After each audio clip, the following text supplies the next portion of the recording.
speaking affirmations over yourself. The more you hear it, the more you believe that it's true. And welcome to Premier Fitness. I'm Gene Williams, your yoga instructor, and I'm here to tell you about the benefits of yoga.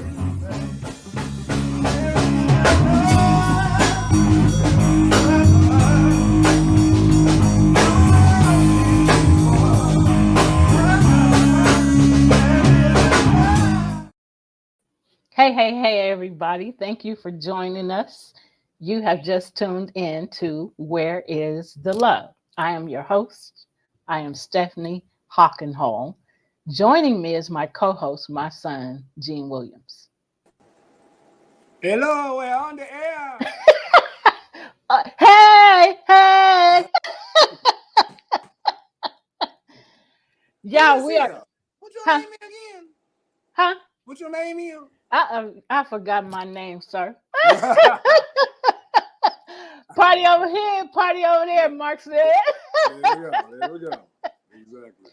All right, y'all. Thank y'all for joining us. You can join us. We have a guest today. So thank you for joining us. You can join us on Roku and Amazon Fire right now. Watch us on TV while we're live. That's when you can see us live at 5. There we go. And so when you go to Roku and Amazon Fire, type in search and then go to search and then type in PODTV space LIVE and you can watch us there. You can also watch us on the website podtv.tv. You can watch us on our YouTube channels, Love Misunderstood Institute or Premier Fitness 0210. So, and you can always go there anytime and watch the replay. But if you're watching while we're doing the show, we ask that you comment, ask questions, make statements, chat with us. We'd love to do that with you. Oh, yeah. So, son, you want to add anything? Nope, let's rock and roll. Okay, so I am going to introduce our guest. I am bringing to the stage our guest, Star Smith. Whoop, whoop! Star, we're in the same room. Yeah, we are. We're just right next door to each other. How are you? Which is very convenient. I'm great. How are you? How is everyone? Doing good. Star meet Gene. Gene meet Star. Hello, Gene. Nice to meet you. So Star, we are very happy you are here on our show. We're excited to hear your story and excited to hear the things that has transpired in your life and some of your bullying experiences, as well as this being National Domestic Violence Month. So We're combining the two, and your story combines those. Part of your story combines those. So we're happy that you're on the show. So first, tell us a little bit about yourself. Well, thank you for having me. I'm super excited to be here. And I just want to say thank you. Thank you for reaching out to me and allowing me to grace your presence. This is wonderful. So I'm extremely happy to be here. Thank you. But you're more than welcome. And it's nice to meet you as well, Gene. She talks about you a lot in the various conversations that we've had with each other. So it's a pleasure. And so my name is Star Smith, and I am a native of California. I currently reside in Arizona. I would say as of now, I'm an inspiring author, life coach, on my way to being an international public speaker. I am a mother of 4 boys. And I still question myself why God gave me boys, but we'll figure that out and jump that hurdle when we get there. But goodness gracious. We'll see how it goes though. No, but I, one of my biggest accomplishments in this world thus far is being a mother of 4 boys. Even though at times it can be very challenging, but I think me being a mother will have a huge impact on boys.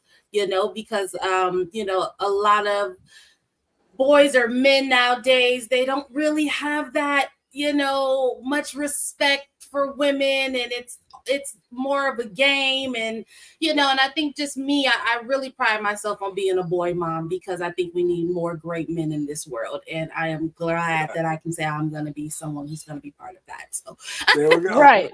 bringing up great men in this world.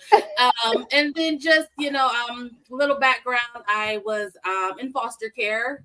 So I lived in foster care from about 2 to 13 years old. My mother was a crack addicted woman from Pasadena, California, who bare 10 children who all lived in the foster home. And I think just for me, having that story and being able to relate with so many kids who are currently in the foster care system, it's a big deal to me. It's kind of, it kind of tugs on my heart, and coming from that environment to transpiring into the person that I am becoming, or the woman that God needs me to be.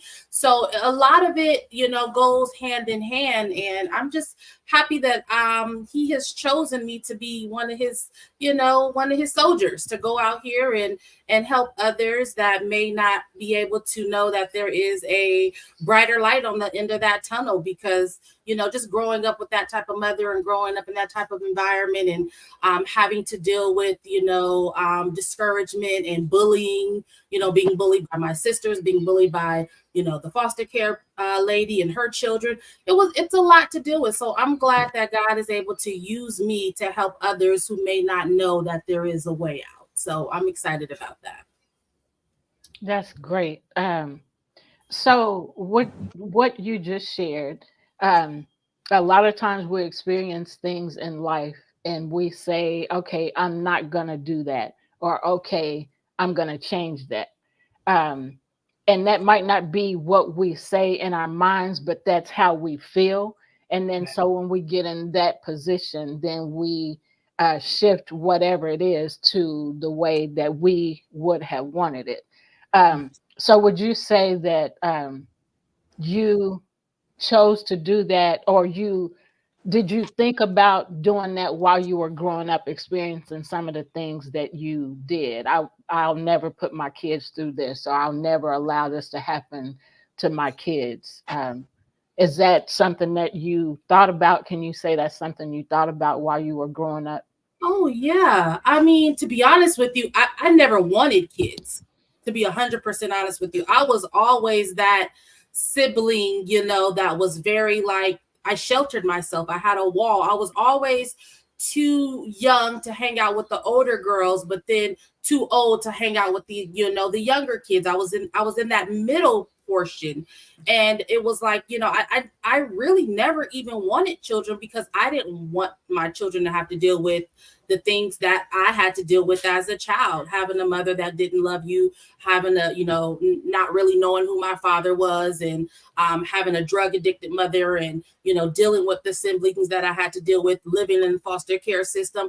It was just enough for me being me, having to take care of myself, because no one took care of me.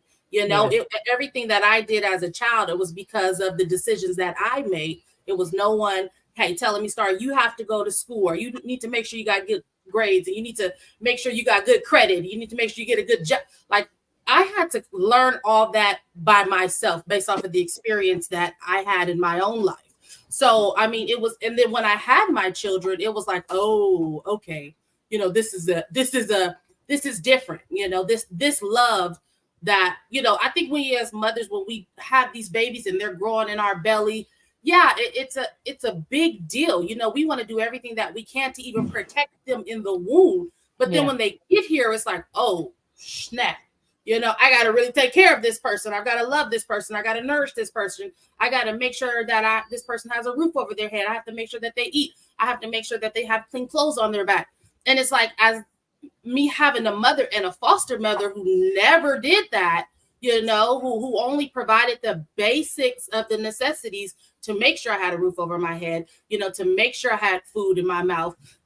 Sometimes I didn't have clean clothes. I never got told I loved you, or, you're great star, or you're beautiful star, or, never got hugs or anything like that. So me as a mother, I pride myself and nourish my children with the very essence of the things that I was denied as a child, which is love and kisses and hugs, and you're great and you're awesome and you're wonderful and I'm so proud of you. So these are the things that I've never had, and I make it a conscious decision every day, if not every day, every other day, to make sure, when they're not getting on my nerves, of course, to make sure that that they have a mother that loves them, that they have a mother that loves them, that a mother that's going to be here for them, a mother that's going to care for them, that's going to provide for them, that's going to always tell them that they're great, that I'm proud of you, even if they are getting on my nerves, my boys know 110% that they have a woman in their life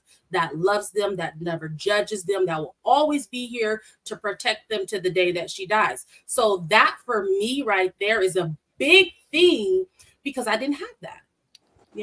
I didn't have that, and I know what it feels like to not have that, and I don't want my boys to ever experience that. I don't want them to ever feel that they have a mother that doesn't love them, because I know what that feels like. Yeah. That's awesome. That is awesome. Jean, you have any questions you want to ask her? Man, there were so many things that I was going to ask, and then every time I started writing something down, you answered. It's like, oh, wait a minute, okay. Wait a minute. Oh, wait. Well, one hit a quitter. But okay, I guess a good question would be, because you said in essence that your experiences growing up shaped you as a parent. So would you say that your experiences growing up also shape how you view your purpose in life?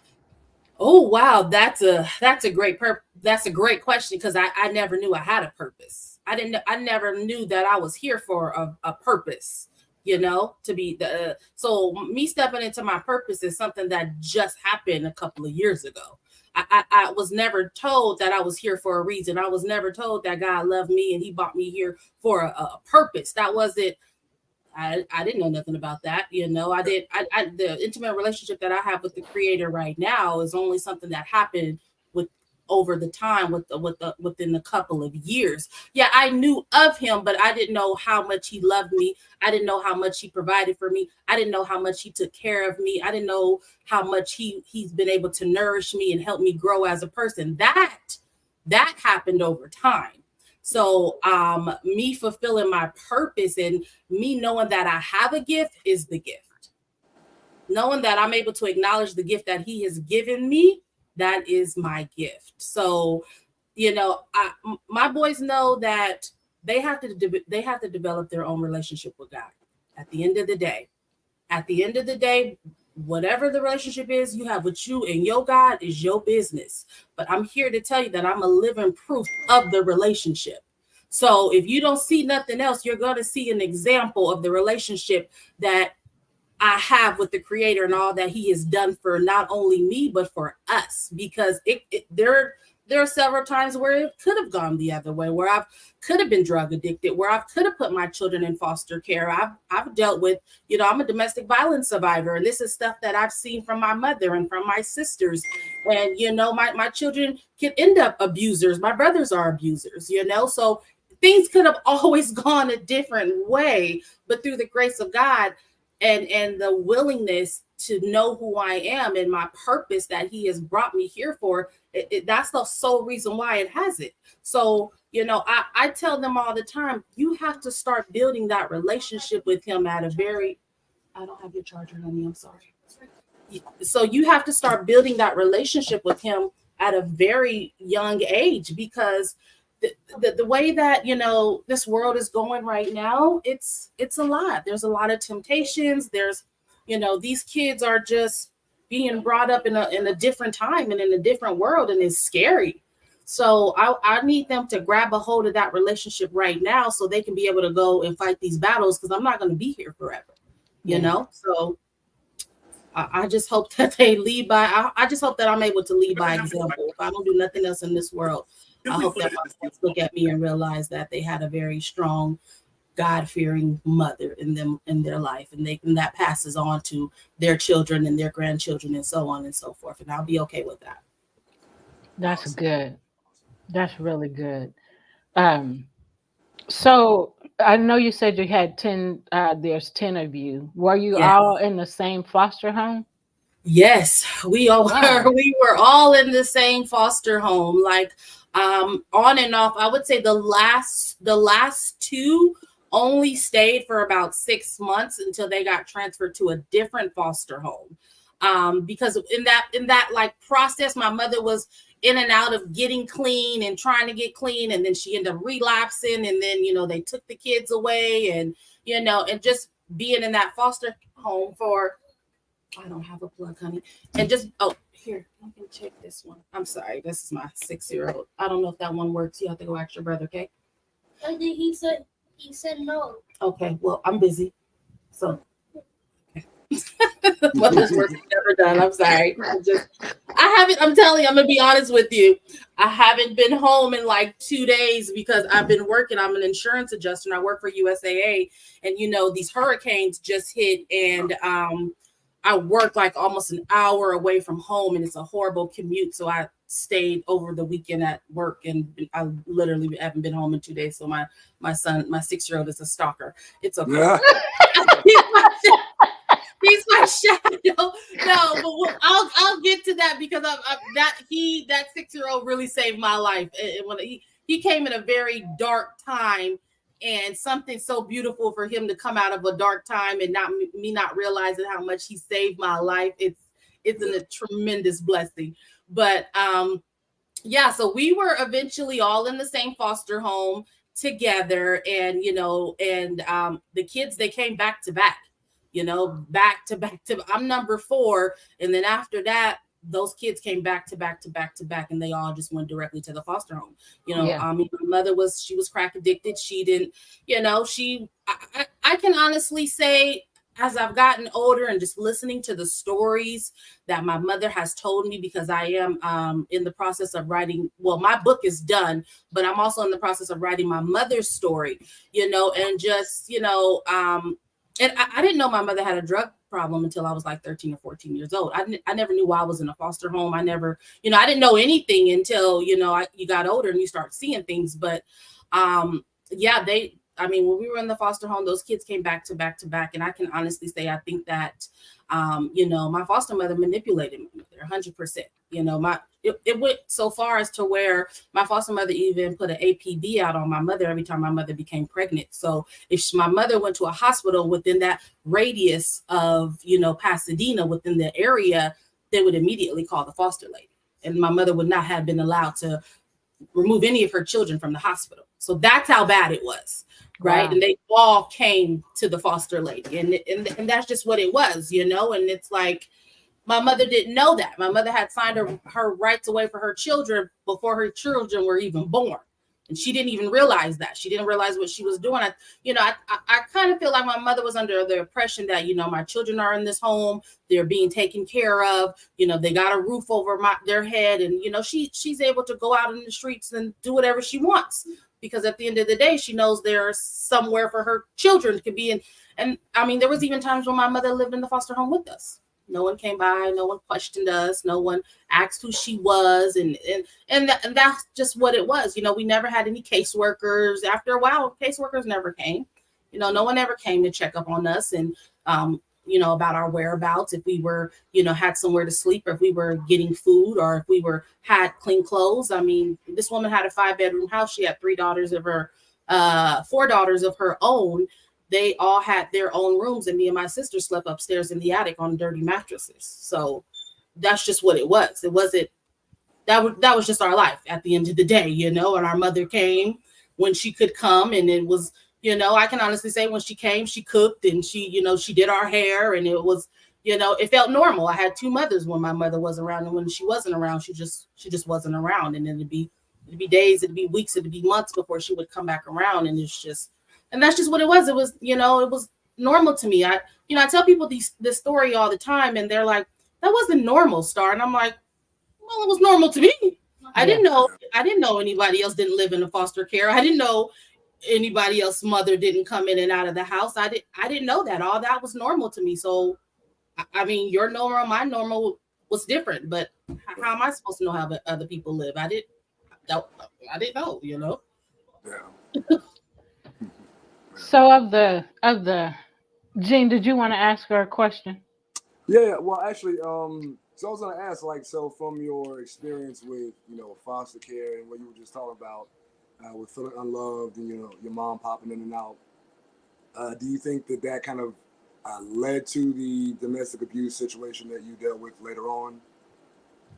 Oh yeah, absolutely, because that was normal to me. That was normal. That was how a man loved a woman. In my eyes, that was normal to me. If he wasn't, cussing me out, putting his hands up, putting his hands on me, I didn't know anything different. I wasn't shown anything different. I wasn't told anything different. I wasn't, I was leading by example because that's all I had to look up to. I had a mother who had been abused by every one of her children's kids, her baby daddies. And, I had sisters that had been abused in every relationship that they were in. It was, my sister was 14 years old when she was in the foster care system and she got pregnant, so this is like, there was a lot of SA, in that foster home. And there was a lot of things that went on that I didn't realize until I got older, how it affected me as a woman, how I was able to mask all of this and not knowing the reality of it is this is dysfunction. This is dysfunctional. Everything about my life and the things that I grew up and the things that I seen and the things that I witnessed, that was dysfunction. But I didn't know any better because I didn't have anyone to tell me that there was a better way of living. There's a better way for a man to talk to you or treat you or care for you or acknowledge you. I'm just going off of what I seen. People lead by example, and that was the only example I had to look up to. So yeah, I could definitely say that definitely played a big role in me being a domestic violence survivor. It was something that I dealt with, and it's just become part of me now. It's who I am at the end of the day. And I'm glad that I'm here, that I can be able to, help other women acknowledge that this is not how you should be treated as a woman. And more so, I never wanted my children to grow up and be abusers. That right there is where I draw the line, because they witnessed that, and if they see it, they're going to do it just like I did. I seen it. I did it, The age ranges of your boys are 6 years to 21 years. Yes. So I have 21, 17, 15, and 6 years old. Okay. Yeah. So, and it's good that you have thought about what you just said. Yes. I experienced things and I thought that was normal. And once I learned it wasn't normal, like, for example, with your domestic violence situation and them seeing that, making sure just to even say, they're not going to be like this. I'm going to make sure that they're not going to be like this. So although you can do your best and with that mindset and say, okay, this is not going to happen. Right. And so they know and understand that is not the right thing to do or not a good thing. And prayerfully, they will continue that, that memory of that's, how it was, while we were growing up or for a period of time. But that is not how I want to be, and mom taught us that is not how it's supposed to be. And I accept that. I received that. So I'm not going to be like that, to make that choice to not be that way. Absolutely. I mean, they witnessed their aunties doing it, they witnessed their uncles do it, so it's like at the end of the day, I'm very cautious about the type of people that I have my children around, because my children are like sponges. So that's why I do have a strong relationship with my family, because I don't allow my children to even see that stuff. Yeah. Because I don't think children should be seeing that stuff at the end of the day, you know. So it's I have a very strained relationship with my siblings because they do still, you know, they do drugs, and then they you know, they're alcoholics, and you know, half of them are locked up and half of them are, you know, domestic violence abusers, and you know, people who also get abused. So I'm very cautious having my children around my family. I don't, you know, me and my children are we are very tight knit, me and those boys. They don't go nowhere without me, and I don't go nowhere without them, because that's just, I keep a very short leash on those boys, because at the end of the day, those children are my responsibility, and I have a lot to do with their life and who I want to be in their life. So yeah, absolutely. I can honestly say, just going through this whole process, that was a big thing for me when God had stripped me of my whole family. You know, but he said, Star, in order to elevate you, I have to separate you.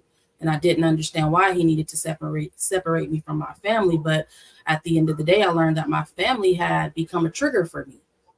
You know, it was just too much of a trigger, and I couldn't deal with it anymore. And until I was able to learn how to control myself around my family, I couldn't be around them, you know. So it's like every time I come around and somebody is making me come out my body and become this whole different person, I can't do that. I don't like how I feel when I'm around certain people that make me feel a certain way. You know, you elevate my energy and you elevate my spirits because I irritate your demons at the end of the day. Yeah. Right. And they like to attack me anytime I come around. So when I come around and I'm defending myself, oh, you're aggressive. Well, yeah, you got some demons on your back and they bothering me. So I have to stand up for myself. They don't understand that, you know. Yeah. It's like, so until I'm able to control myself around my family, I only do it in little quantities. I can't be around all of them all at once because it's just too much for me. So yeah. And things like that do change you, and it's great that you recognize that when somebody take you out of character, okay, I can't do you, you know, or I can't handle you, you know, be around you. I can't. That's not something I want. So I'm cool on you, you know, as they say. It's too much energy. It's too much, you know, you take away too much of my energy and you're draining me, and I can't do that. I don't want to be drained every time I come around you. You're draining me of my energy, and it's always a constant battle. So I just, you know, I pick and choose who I want to deal with in my life at the end of the day, that part. So it's like, I don't have time. I don't feel like being drained right now. I'm not going to be bothered. So Gene, what is that called? What'd you say, Gene? So that's creating them boundaries. Yeah, that's right. And people don't like that. People don't like when you create boundaries. Oh, no. You don't. And I'm learning that, like, but when I stand on business, I stand on business, regardless of what it is. You know, however you feel about it, the way you feel about me ain't got nothing to do with me, honey. Yeah. I'm sorry about that. It don't have nothing to do with me. But yeah, I'm gonna stand right here. Just don't cross this line, and we're gonna be okay. Star standing on business. 10 toes down. 10 toes down. I love it. Don't that make you feel great, though? Absolutely. That you are able to do that after all that you've experienced.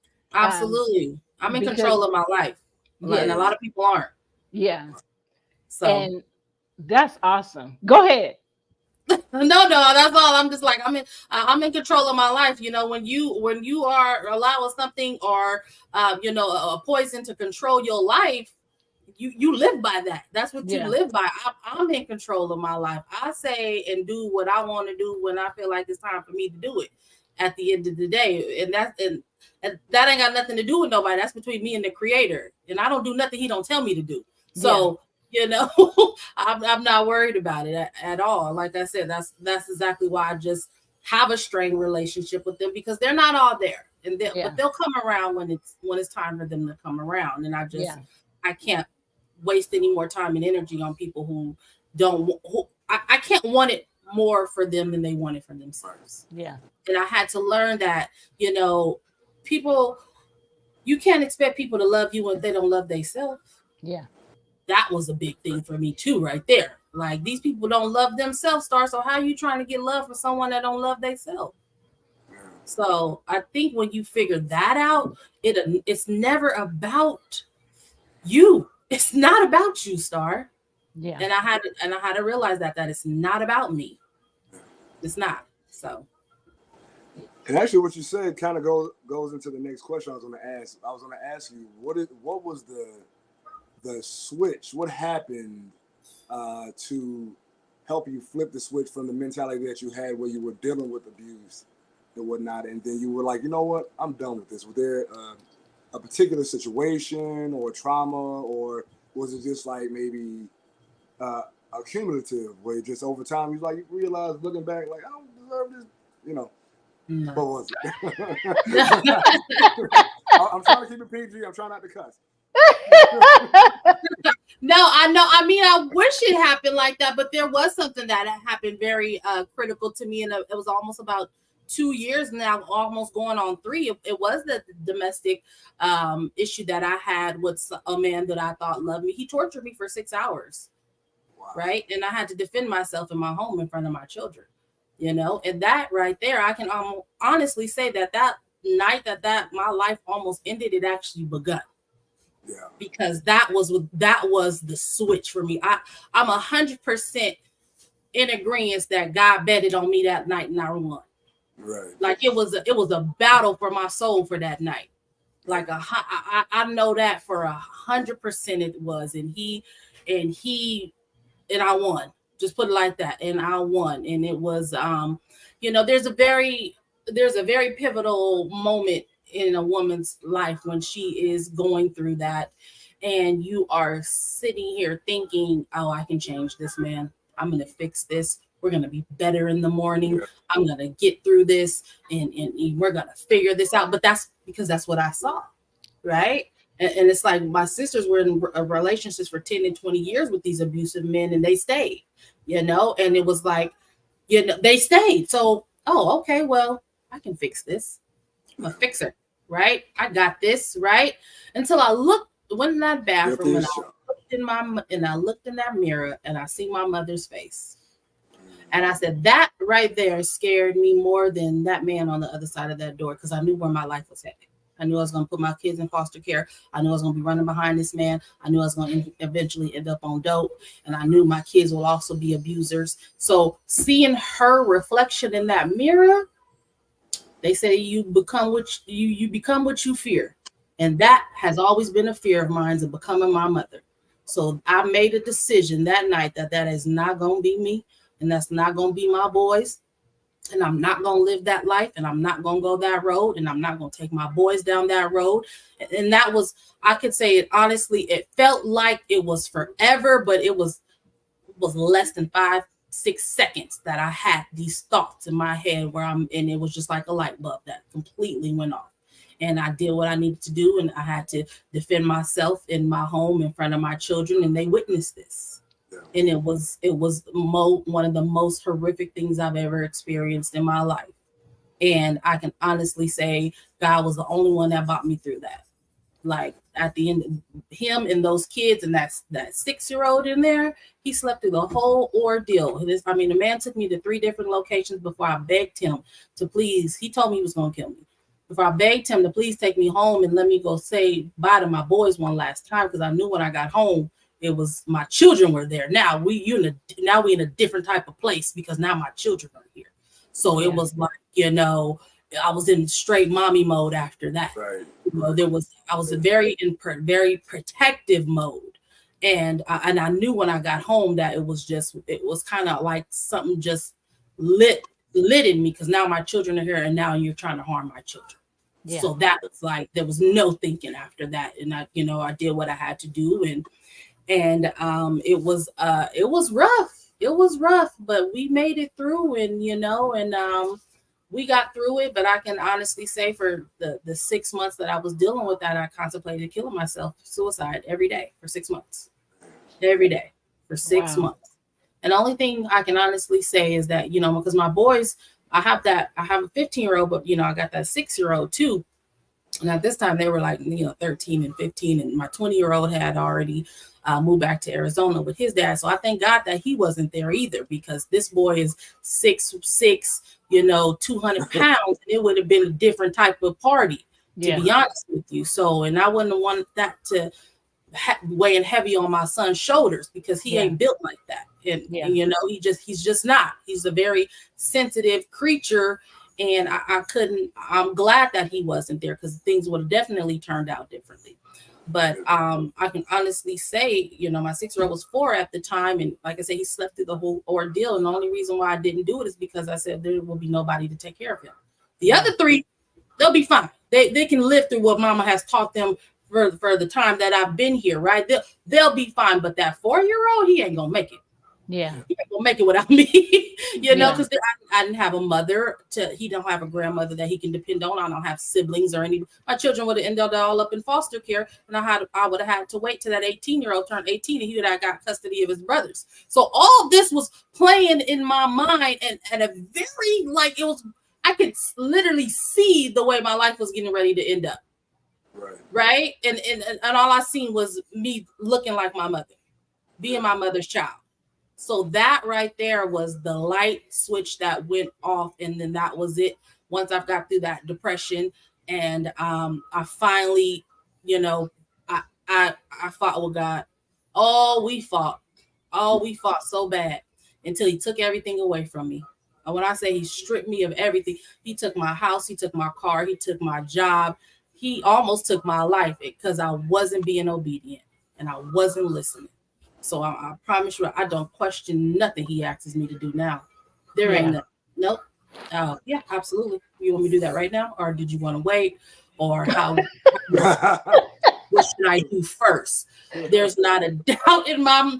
I will never question anything that he asks me to do, because I fought with him for a very long time on why he wanted me to even step into what he has me stepping into right now. I never would have seen myself.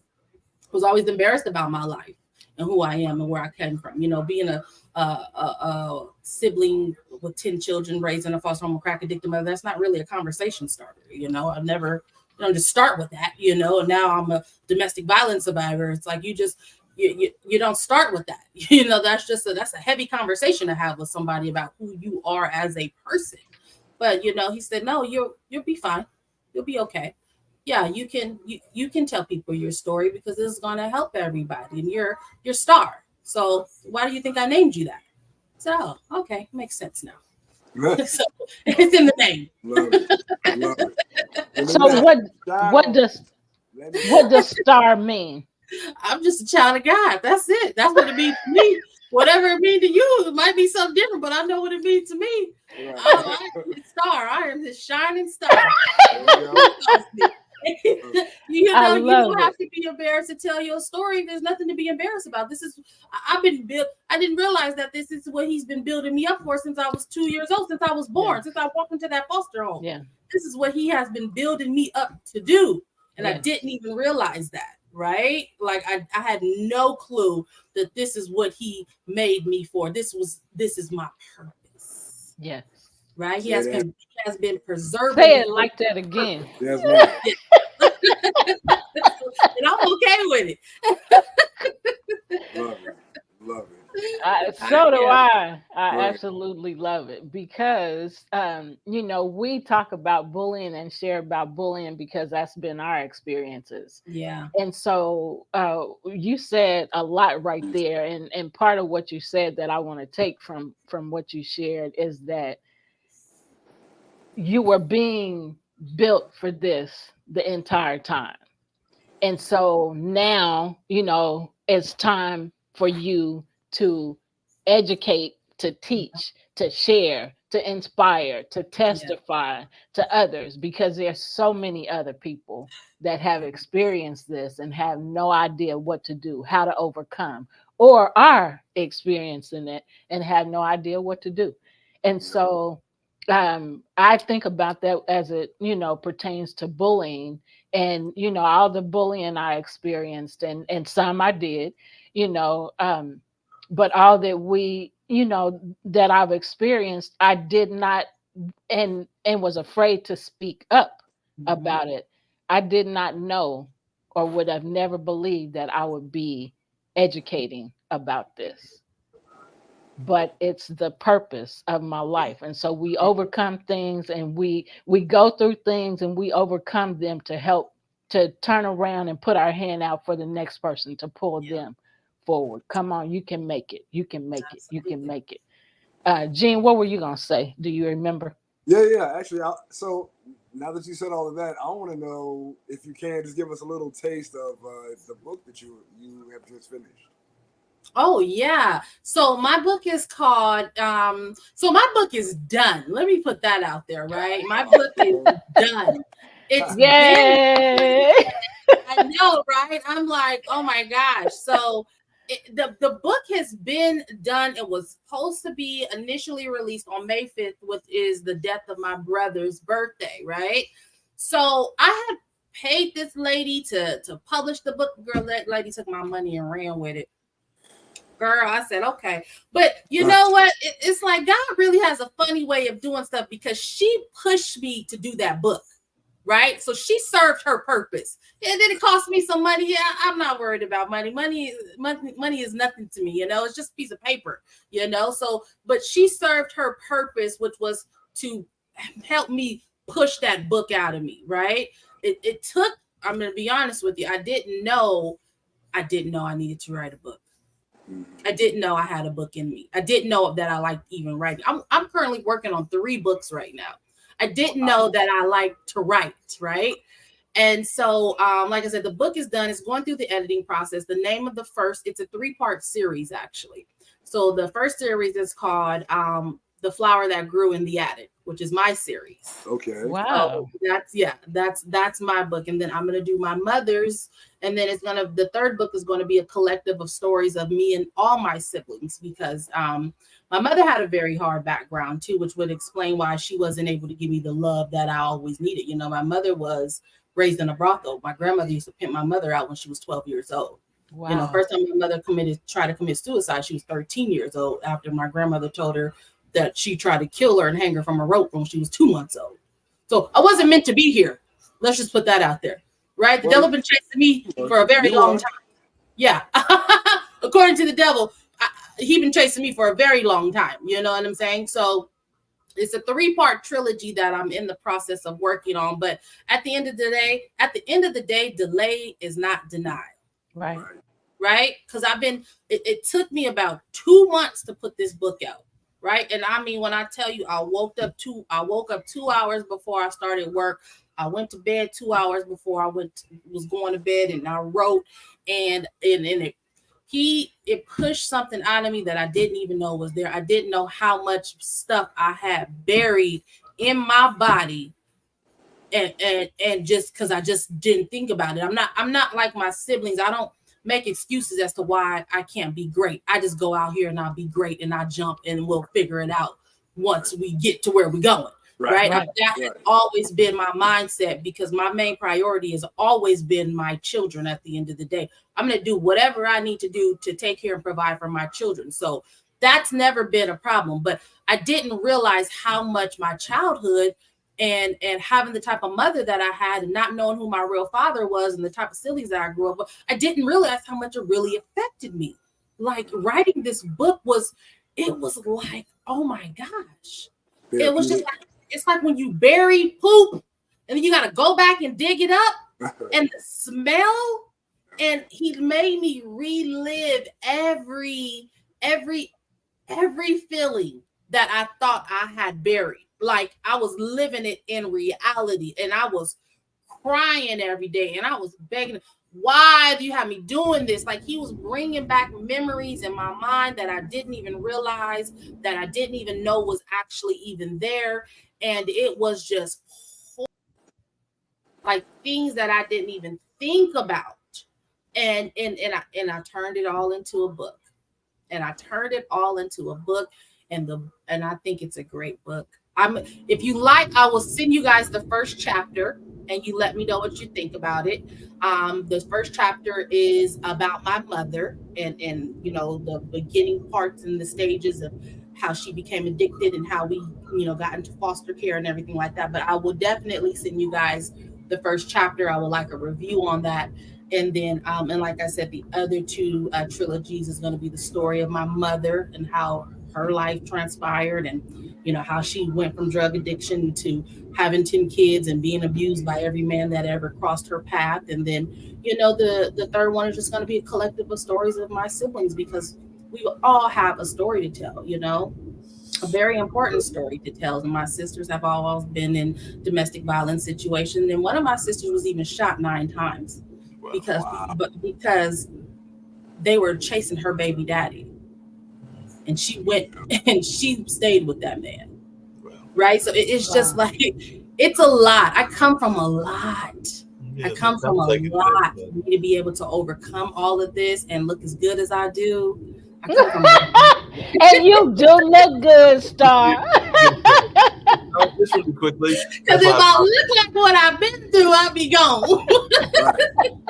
Just really quickly, that's why I popped in here and everything, because there is a young lady that's about to start a show here on the network and everything, and she's been through a lot herself and everything, because she was a child bride. She was 14 and she is a grandmother at 50 or something like that, and she's definitely got like 11 grandkids, and she really wants to write her book because she was in some abusive situations herself as well. But I know that as one of the people that advises her and all along those lines, I try to encourage her to write the book, but sometimes she will even say herself that she has a hard time getting over that hurdle of writing the book and actually getting the book done and everything, because she will even tell you herself that she's probably her own worst enemy and everything. So what advice would you give to folks that have got these kind of powerful stories that need to be told in order to give them words of encouragement to tell their story? And I just gave like part of that story, but I know that in my conversations with her, she is oftentimes saying that she really wants to write the book, but then she'll have self-doubt. That's the word I was looking for. Self-doubt. Oh yeah, self-doubt is that definitely that fear monster. Fear, FEAR, fear ends all reality. She has to do it because it's not about her. It's not about her. We are all these divine creatures made in the image of our creator, and we have all this connection. We're here to help each other go through experiences that other people have already lived through, in order to help those, because you'll never experience the experience unless you've experienced it. And once you've experienced that experience, it is your duty to help others that are experiencing that same thing, that is going through it. That is our duty. That is our purpose in this world, to have that divine connection to each other, to help each other. That's really all it's about. So you have to tell her that it's not about her. Her story is not about her. Her story is to help heal and help others that are going through that same situation and don't know how to get out. I didn't know how to get out of that same situation.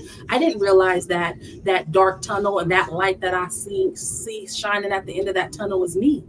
I'm chasing myself at the end of the day, right? And in the process, I'm bringing along people with me, right, that don't think that they can make it out of this dark path. So you have to tell her it's not about her. Her story is not about her. She's already been through it. She's already lived through it. She needs to tell people how she made it through and how she's able to still be here and guide herself through this life. So when I realized that it's not about me, then I said, okay, I have a greater purpose here. I have a greater purpose. It's not about you, Star. I'm not that big of a deal, but guys like, but you are. Right. So it's not. I mean, you're not. I just had one other quick question that I put in the chat and they never got to it, so I'm just going to ask it really quickly. How did you manage? Because I'm very forthright and I share a lot of stuff, including on Stephanie and Jean's show and everything. And I have been in relationships with abusive women and everything, and sometimes they will bring that abuse to their new relationship. So how did you manage to avoid that trap? Because I know that that's probably a trap that you've even fell into sometimes as well. Because I know that sometimes I will have been in those relationships and they had been abused, and they would try to flip the abuse that had been given to them onto the new relationship, which was me. So I was just wondering, how did you avoid that trap, or did you avoid that trap? You know what? I am avoiding that trap. That's why I'm single now, because I just don't tolerate a lot of stuff. I don't really tolerate anything that's going to affect me in the long run. So the thing is that, but I've always made it a point in any relationship that I've ever been in with a man to not bring my baggage to that relationship, because he ain't got nothing to do with that. He don't have nothing. And if I go in this mindset thinking, oh, he's going to abuse me, he's going to use me, he's going to put his hands on me, that's exactly what's going to happen, because I'm setting that tone, right? I'm anything you put out in the universe, whether it's good or bad, the universe don't know if it's good or bad. But when you got it in your mindset and you thinking about it and it's ruined and you always acting on it, that is going to happen, because that's what you want to happen. You're putting that out in the universe, and the universe is going to receive it. So that universe is going to bring it to you, because that's what you're asking for.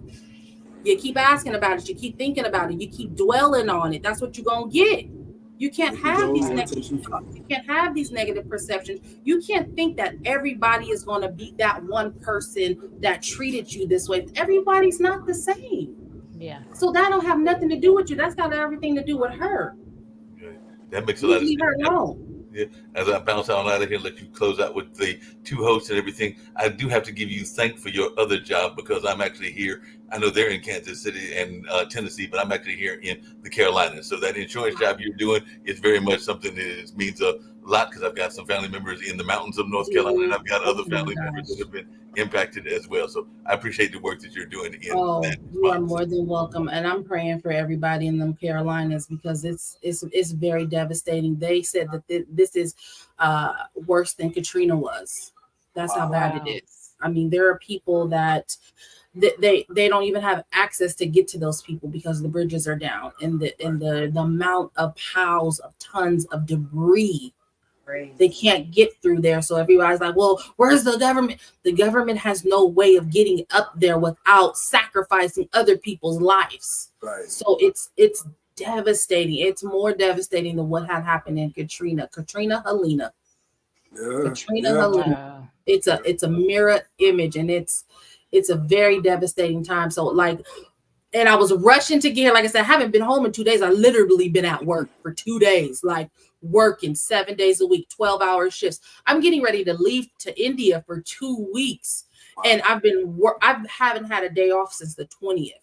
So I made it a point to leave work early and then come here. And I was, before I got on, I was 15 minutes getting on, trying to get myself ready, make sure I didn't look crazy. But I'm like, I haven't even packed yet. Like, that's how crazy it has been. And I'm so grateful for this India trip. You have the way that God has just been guiding, and things have just been lining up is just, it's just remarkable, and I'm so amazed, and I'm so in love with him and everything that he has done for me and my boys, and the things that he is doing for me. It makes me think like, well, why didn't I know about this earlier? Well, because you wouldn't be who you are right now. You wouldn't be able to have that testimony. You wouldn't have been able to actually live through it. And it's like, I tell myself all the time, you got 40 more summers left. I got 40 summers left. I'm halfway there. The first half of my life was a disaster, but not even a disaster, but the first half of my life set me up for the second half of my life. And I'm just so grateful that I was able to live through all of that and still be able to tell my story and still be able to live my life, because my life has just begun. And I'm so excited. Like, this India trip is just, I'm going to be speaking at a humanitarian event. Awesome. Wow. And Congratulations. at the college, at the university, and it's like, I never would have experienced anything like that. Never would have thought that, someone would think that I have a story that will impact other people. Like, I never knew anything like this. So all I can say is, like, don't give up on yourself. If you have a story to tell, it's not about you. Your story, even though it is about you, it's not about you. Yeah. It's about helping those that need that help, because the suicide rate, the drug addiction, it's like, when we were growing up, the crackheads was the older people, the old heads. These are babies. Yeah. 11, 12, overdosing. Like, it hurts my heart. And my thing is that I'm going to get into ministry and start speaking to the girls at the prison. Like, I want to go into these prisons. I was in prison. I went to prison, from foster care to the prison system, from foster care system to the prison system. I've been in prison. I've been on the run. I've sold dope. You know what I'm saying? I had to give my children up for a year. Like, I got a lot of stuff I can talk about that I've been able to overcome. And it's like cheese and rice, like, I mean, I have so much different diversities and backgrounds that I can be able to speak on. And I didn't realize that. Like, I've been through a lot of stuff that I can absolutely speak on and show people that I've been able to make it and overcome it. And if I can, I promise you anybody can. I promise you that they can. Like, it might look hard, and I'm not gonna lie, it was hard. It's hard. I'm still living through it, I'm still going through it, and I will continue to go through it, but it's not about me. It's not about me. And I'm okay with that. Star, you are amazing. Your story is amazing. Your experience is amazing. The fact that you can talk about it, and the fact that you're on the other side and you realize it wasn't about me. I experienced all of that, but it wasn't about me. It's about who I can help. Who needs this? Yes. Where can I help others heal by sharing this information? Where do I need to go? Where do I need to be? And it's huge that you are going to India. Yes. Just hearing you when you were at the conference, I was like, oh, I got to get to her. Jean, so many people after she got off the stage started bombarding her. I had to just sit back and wait. Yeah. I had to just sit back and wait until she went to the other side and sat down. And when she went and sat down, I was looking to see, okay, are they done with her? Hell no, I just went over there and I sat down next to her and looked at her and I said, I need to talk to you. Oh, and then we hugged and then we started talking and I'm like, wow. So, and you see why. I mean, you've heard what she just shared. I mean, Star, we really appreciate you coming on the show. We really appreciate you taking the time and all the stuff that you're doing. You're an amazing person. Keep being your amazing self. And yes, we would love to have the first chapter of the book. Yes. I will send it. Mark, I know you said we can go over time, but I still need to cut it.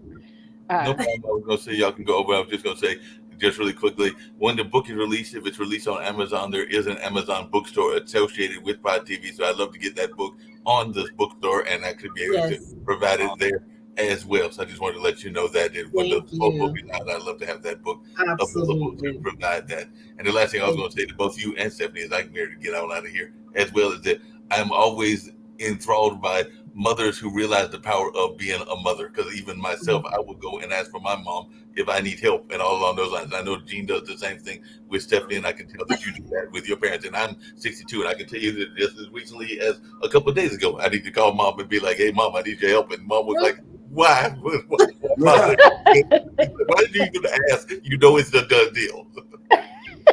Work is never done. Our work is never done. It will never be done, and I'm okay with that. Yeah, I'm glad that they know they have a mother that can be here for them, who loves them. They can call me. It's funny. Me, my kids stay on Instagram all day and just send reels to each other all day. I love it. Like, I love my boys. That's my crew right there. Like, for real.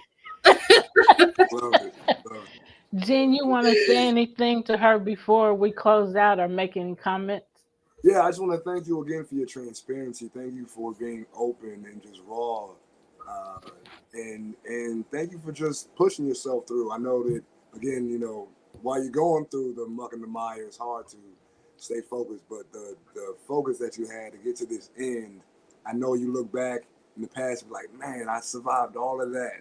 And even that is inspirational. So thank you for being a star. Well, thank you. Well, thank you for having me. It was such a pleasure meeting you at that event, and that was a little overwhelming for me, to be honest with you. And it's like, I'm still getting used to when that happens. You know, it's a weird feeling for me. It's because I don't want anything from anybody. You know, I just want to know that if you can tell me that I helped you in some type of way, shape, or form, that's really all I want. Don't measure me by my bank account. Measure me by how many souls I bring to the Creator. I heard that. Because all I'm looking for is you did a good job, Star, when I get up there. It's a That's party what up I there say. waiting for you. Let the party wait for you, girl. That's all I care about. The party that's gonna be waiting for me when I get there. Everything else is set. This down here is setting me up for the party up there. Right. Here comes Star. That's all. I can't wait. That's all I'm waiting for. So it don't matter to me. It really don't. Just, you know, many people that I can bring to him. That's what I'm being measured by. That's what I'm being judged by. Yeah. And I'm okay with that. Yeah. I'm okay with that. So thank you for having me. This was an honor. And anytime you guys need me to come on here and talk, because I love to talk. I just realized that too. I guess that's why I've been doing customer service for almost 20 years. I didn't realize I like to talk. But I'm going to make sure I get that first chapter over there. And if you guys would like to write me a review, I would love that. I'm going to need that for when I get ready to pump this book out. But as soon as I get done with this India trip, I'm coming back and I have to, and I got to start working on my website. And I just got so much stuff going on right now. But I would love for y'all to be a part of anything that I put my hands in, because I think what you guys are doing is wonderful. I love the mother-son duo. You know, mom boys I think we're the best people in the world. Yeah. And because, you know, at the end of the day, we're raising someone's husband, we're raising somebody's father. You know, that's very important to me. So I think this is great. This is something great in the making for all three of us, and I'm just happy to be a part of it. So thank you. Thank you. You can email that email that I sent all the information. Jean is in that email. So if you want to just put it in that email, then we can both get it. If not, you can just email it to me and then I can email it to him.